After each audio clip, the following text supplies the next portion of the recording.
The Warriors. The Warriors hit theaters on February 9, 1979. It wasn't just another gang movie, it quickly became a cult classic. Now, unlike films like American Me or The Godfather, which had some level of cooperation with real gangsters and organized crime figures, The Warriors ran into raw hostility right on the streets where it was being filmed. Warriors, come out to play. Location manager David Strait talked plenty about how rough the production got. They were constantly dealing with angry residents and actual gang members who didn't want cameras in their territory. Strait remembered one spot where things got so bad that locals started pelting the crew with bottles. They didn't negotiate, didn't call in favors, they just packed up and ran to their backup location. The team didn't try to smooth things over like Denzel Washington would decades later on Training Day, talking directly to neighborhood gang leaders, and they definitely didn't bring in mob consultants in the way American Me did. Their strategy was simple: avoid trouble, move fast, and pray the day ended quietly. Also, the most ambitious scene in the movie, the massive nighttime conclave where Cyrus gives his "Can you dig it" speech, was supposed to feel big. Can you dig it? But in real life, it was absolute chaos. They shot it at Riverside Park's 97th Street playground, though it's meant to be Van Cortlandt Park, and to control the huge crowd, the production hired a real Coney Island gang for security. That didn't go well. Halfway through the night, the gang they hired started an actual riot. They tore up parts of the set and caused over $100,000 in damages before NYPD had to break everything up. And if that wasn't enough, the residents in nearby apartments were furious about the noise. People started blasting loud music at their windows, threatening to ruin the audio for the night. Roger Hill, the actor playing Cyrus, figured out the only solution. He personally went around paying residents to turn their stereos off. That became the unofficial way the crew handled problems on the shoot. To make the conclave scene look authentic, the production also hired real local gang members as extras. It worked on camera, but off camera it meant actual rivalries and real tension mixing in with the filming environment. The authenticity came with a price. But things were just about to get worse. When The Warriors opened nationwide on February 9th, it hit 670 theaters and made $3.5 million the first weekend. Critics were split, but young people, especially real gang members, connected with it immediately. Then the violence started. 3 days after release, 19-year-old Marvin Kenneth Eller was shot outside a drive-by showing the movie in Palm Springs. Two rival gangs, the Bluecoats and the Family, were both there. The fight reportedly started over access to the restroom. Some claimed it was racial, others said it was just gang tension.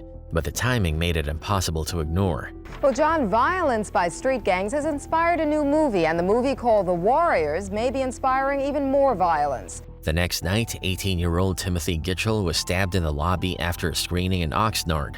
Witnesses said a group of 15 to 20 youths surrounded him and his friends. Police later noted that the fight wasn't actually tied to the movie. Some of the attackers may not have even watched it, but the headlines wrote themselves. 3 days later, 16-year-old Marty Yakubovich was stabbed in Dorchester, Massachusetts. This one had the clearest link to the film. The attacker reportedly shouted a line from the movie, "I want you," as he stabbed him. His family sued Paramount and the theater, claiming the film encouraged violence. The case eventually reached the Massachusetts Supreme Judicial Court, which ruled in Paramount's favor. With 3 deaths in 4 days, Paramount went into full crisis mode. They pulled their posters, the ones proudly showing the tagline, "These are the armies of the night." They stopped all radio and TV ads. Hundreds of theaters either dropped the film or hired heavy security. The movie's momentum died immediately. After a strong opening weekend, the box office collapsed. Training Day. Training Day dropped on October 5, 2001, released by Warner Brothers. It landed strong with critics, mostly because of the powerhouse duo of Denzel Washington and Ethan Hawke. Denzel's performance was so intense that he walked away with the Academy Award for Best Actor, while Hawke earned a nomination for Best Supporting Actor. The Oscar goes to I Love My Life, Denzel Washington.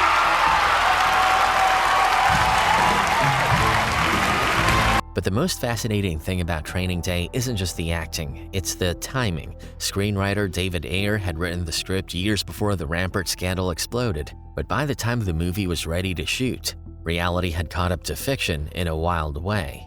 In 1999, LAPD officer Rafael Perez got arrested for stealing 6 pounds of from the Rampart Station's property room.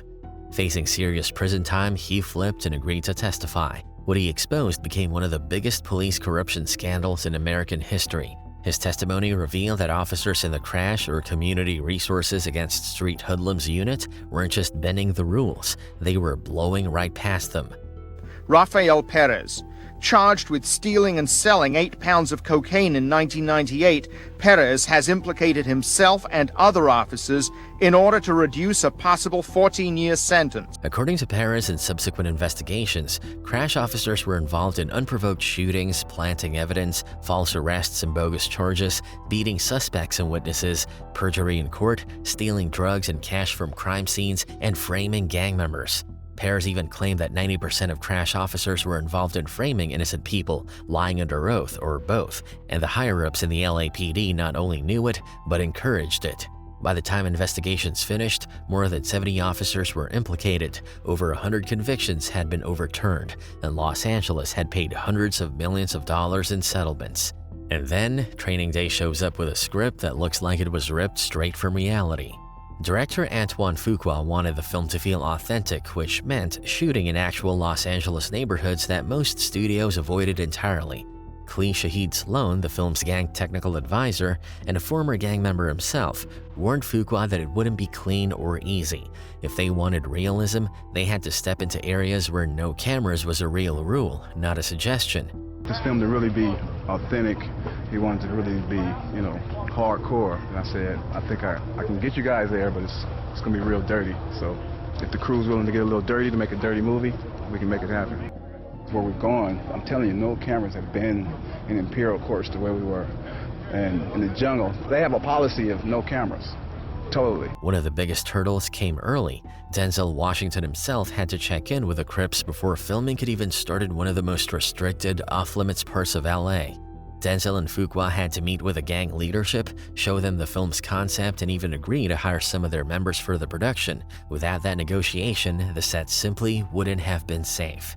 A police officer later commented that some of the places the film shot in had stuff you only see in movies, except Training Day was shooting right in the middle of it. Thanks to Sloan's connections and guidance, the crew secured permission to film inside the Imperial Courts housing project. This was historic. No film crew had ever been allowed in by local gangs before. They also shot in Hoover Block, Baldwin Village, and on Palmwood Drive, where Black Pea Stone Bloods literally watched the filming from rooftops. Colors. Colors is remembered as one of the most dangerous movie productions ever made, and the problem started long before the cameras even rolled. The original script by Richard DeLello wasn't about Los Angeles gang life at all. It was set in Chicago and centered around drug dealing, with a black cop and a white cop teaming up to work the city's drug trade. That was the movie everyone expected to make. Everything changed when Dennis Hopper was hired as director in 1987.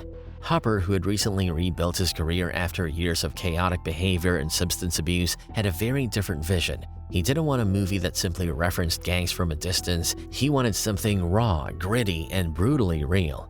To achieve that, he transformed the project from top to bottom. He moved the setting from Chicago to Los Angeles and shifted the entire focus from drugs to gang culture itself, using the Crips, Bloods, and various Latino barrios as the heart of the story.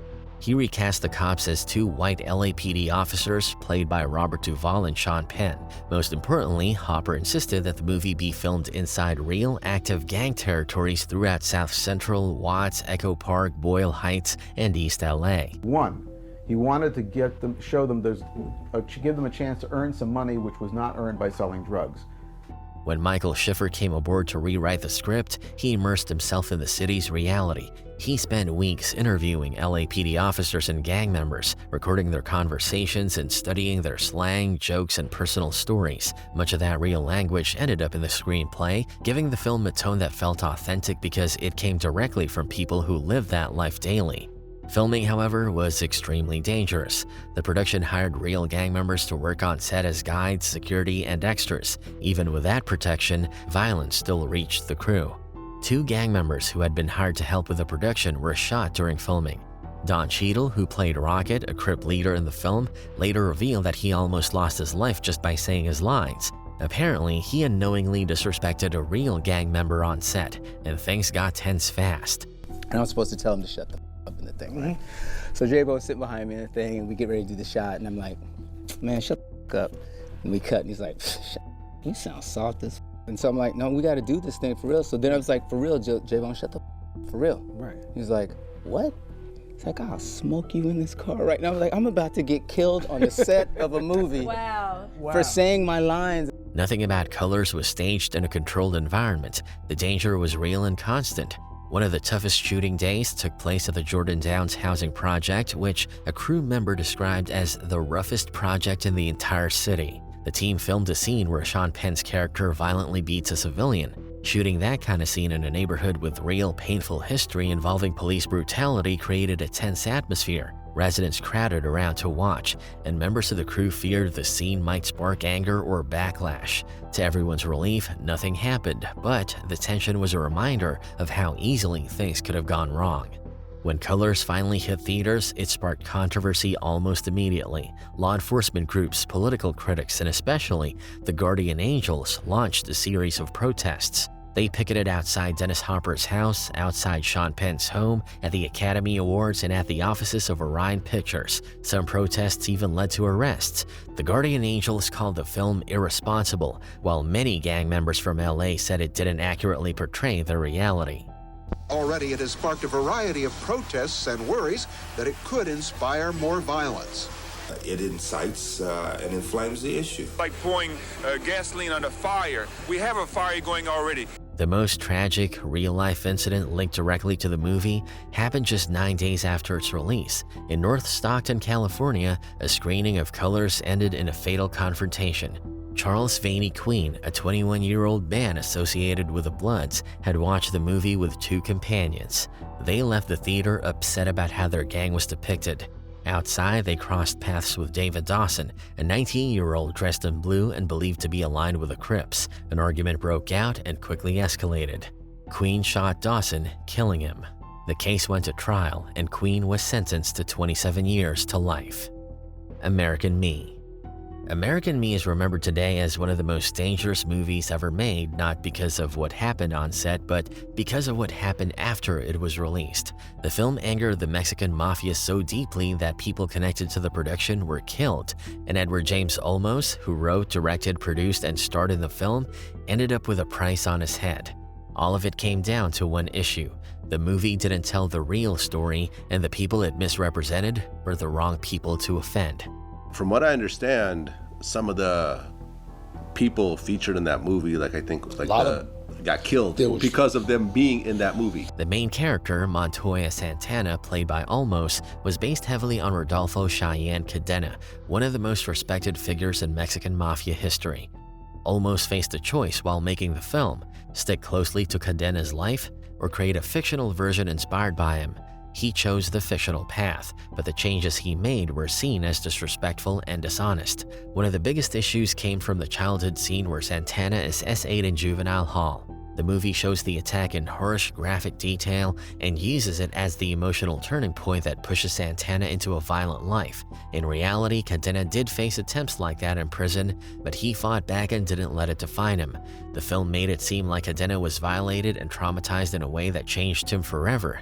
To La M, this wasn't just inaccurate, it was insulting. In their world, even the suggestion of him being sensually victimized could destroy a man's reputation.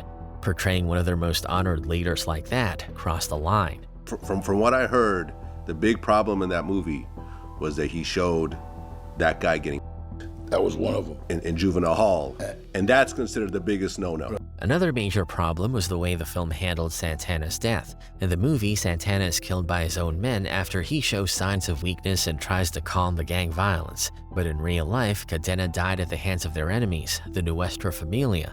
Within La M, Cadena was respected for trying to create peace, not viewed as soft. Showing him being murdered by his own gang made it look like he fell off, and the Mexican mafia wasn't going to let that slide. Olmos had brought in real gang consultants to help him get the details right. One of them was Charles Charlie Brown Manriquez, a veteran Mexican mafia member who offered guidance during production. Actor Danny Trejo later said that Olmos told him the film had the gang's blessing, but that turned out to be false. And then he lied about getting permission to do it. Aha. He said he went up to talked to Joe Morgan. Joe Morgan is the guy? Yeah, Joe Morgan told me, no, he didn't. He told me on the phone, no, he didn't. When Joe Pegleg Morgan, a top Laeme leader, heard about the film, he let it be known he was not happy. That alone was bad, but the situation got worse fast. 12 days after the movie came out, Charlie Brown Manriquez was shot and killed in Ramona Gardens. He still had an American Me business card in his pocket. 2 months later, Ana Lizarraga, known in East LA as the Gang Lady, was murdered outside her home as she packed for a trip to her mother's funeral. She had been a technical advisor on the film and even acted in it. A few months after that, Manuel Rocky Luna, another consultant, was gunned down in his car. By this point, everyone understood the pattern. People tied to the movie were being eliminated. News reports and law enforcement sources said the murders were either revenge for the disrespect in the film or violent reminders that no one should cross Laeme. Olmos himself began receiving threats, including letters from known gang members. Federal documents later confirmed that the Mexican mafia tried to extort him over the movie. Olmos realized that by changing the story and portraying one of their legends in a way they considered disrespectful, he had put himself in real danger. Straight Outta Compton. It is remembered as a classic film that shows how NWA rose from the streets of Compton to become one of the most influential rap groups ever. But behind the scenes, the production was anything but easy. The team wanted to tell the story in a raw, honest way, which meant filming in the same neighborhoods where NWA actually lived, hustled, and made their name. That decision brought a level of danger no one on the production could avoid. By the early 1990s, Compton and South Central were some of the most violent areas in America. The murder rate was sky high, and the streets were controlled by different Blood and Crip sets. Every block had its own rules and its own history of losses. The crack epidemic had destroyed families and fueled endless wars between neighborhoods, so shooting a Hollywood film there was risky. The filmmakers talked to people who actually controlled the territory and made a strategic decision. Stay away from the east side, which was heavy Crip territory, and mostly operate on the west side, which belonged to the Bloods. Arnold White, one of Eazy-E's childhood friends, later said there was no way the crew could have walked into certain areas without getting permission. Just 1 week into production, a drive-by shooting erupted right in front of the cast and crew near the Compton courthouse. One moment filming was going smoothly, the next moment a group nearby flashed gang signs at a passing car. The car spun back around and opened fire. Bullets flew everywhere. One innocent bystander was hit. The crew wasn't injured, but everyone understood the message immediately. So the filming starts. 7 days into the filming, a drive-by shooting happens right in front of the cast and crew. A group of men standing outside the Compton courthouse were flashing gang signs at a passing car. And then the car turned around and just opened fire. That's Compton. After that incident, the production brought in Clebone Sloan, a real blood from Athens Park who had experience working on films and helping keep peace between gangs and film crews. His job was to make sure things stayed calm and to guide the production through gang-heavy areas safely. But the tension didn't only come from the streets. Suge Knight, already known for intimidation and violence, was furious about how the film portrayed him and angry that his likeness was used without paying him. Director F. Gary Gray began receiving phone calls from Suge, then threatening text messages. One message went so far that it referenced Gray's family, hinting that things could turn violent. When police arrived on set, they found Gray visibly shaken and terrified. Yeah, this is yet another charge for Suge Knight related to the movie Straight Outta Compton. This time he is accused of texting a death threat to the movie's director. The situation got so serious that when Gray was called to testify in court about the threats, he tried to avoid it completely. Authorities had to track him down at the airport about to leave the country. When he finally testified, he claimed he couldn't remember much, but prosecutors believed he was simply scared to speak openly about Suge Knight. Things got even more dangerous when Suge began showing up in person. Sloan and Suge had a long history of beef that stretched back over a decade, and everyone knew it. One of Sloan's main responsibilities on set was to keep Suge away, but that job eventually put him directly in harm's way. In January 2015, while the production was filming a promo near North Bullis Road, Suge pulled up in his red Ford F-150. Tension filled the air immediately. He claimed he wanted peace and said he just wanted to talk about getting paid for using his likeness. Security tried to calm things down, but Sloan eventually stepped in, and the old hostility between him and Suge exploded into a heated argument. Police made Suge leave, but the danger wasn't over. Later that day, Terry Carter, a well-known figure connected to both the entertainment world and the streets, called Shug and offered to help settle things peacefully. They agreed to meet at Tam's Burgers on Rosecrans. What Shug didn't know was that Sloan showed up too, still angry. As Shug sat in his truck talking to Carter through the window, Sloan ran up and started swinging on him. Shug panicked, hit the gas, reversed, and ran over Sloan. Then, trying to escape, he drove forward, right over Terry Carter, killing him instantly. The whole thing was caught on camera. The video obtained by TMZ shows the January 29th incident where Knight's truck apparently runs over the two men. The truck backs up, hits one man. Seconds later, the truck comes back and runs over the Sloan survived with serious injuries, but Carter died at the scene. Shug fled but later turned himself in, claiming he was attacked and only tried to get away. Prosecutors didn't buy it. He was charged with murder and attempted murder, and after years of legal battles, he eventually took a deal: 28 years in prison. Godfather. It wasn't just a classic movie, it's one of the wildest examples of Hollywood crossing paths with real organized crime. The drama started the moment the novel became a hit and the studio announced that a film was coming. As soon as word spread, real mob figures took notice, and they weren't happy. By 1970, the Italian-American community was tired of Hollywood showing Italians as criminals. The man leading that pushback was Joe Colombo, the boss of the Colombo crime family. He created the Italian-American Civil Rights League, which quickly became powerful. In June 1970, the League held a massive rally in New York, drawing tens of thousands of people. They were loud, organized, and effective. They even pressured the U.S. Attorney General to stop using the word mafia in official statements. They raised huge amounts of money, held events at Madison Square Garden, and had support from big celebrities like Frank Sinatra. So when they heard The Godfather was being turned into a movie, they saw it as a threat to their mission. Early in 1971, the League went after the production.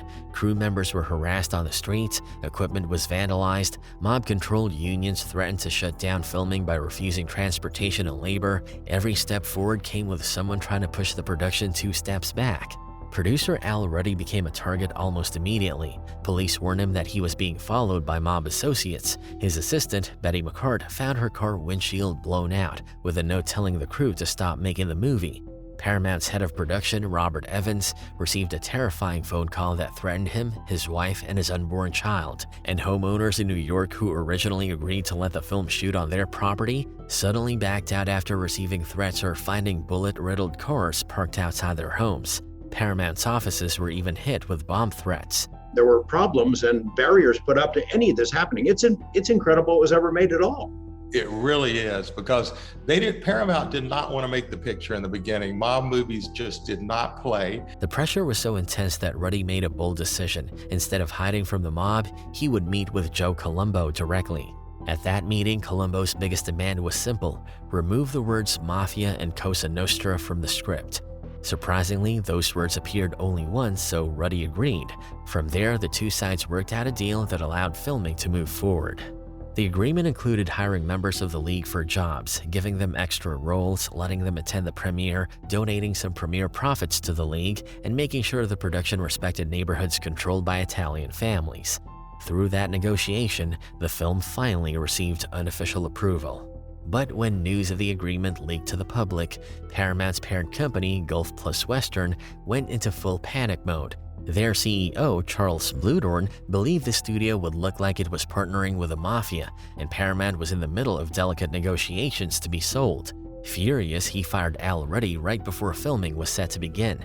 That could have killed the movie, but Francis Ford Coppola refused to let it happen. He told Bluhdorn that the film could not be made without Ruddy. Coppola stood his ground, and the CEO eventually backed down, bringing Ruddy back. Once filming started, the mob stayed involved, but now it was more controlled. Some members even appeared in the film as extras or consultants. The most famous example was Lenny Montana, a former real-life enforcer for the Colombo family, who played the unforgettable character Luca Brasi. Despite all the chaos, The Godfather became one of the most successful films ever made. It was the highest-grossing movie of 1972, broke records, and swept major awards. It won Best Picture, Marlon Brando won Best Actor, and Mario Puzo and Coppola won for Best Adapted Screenplay.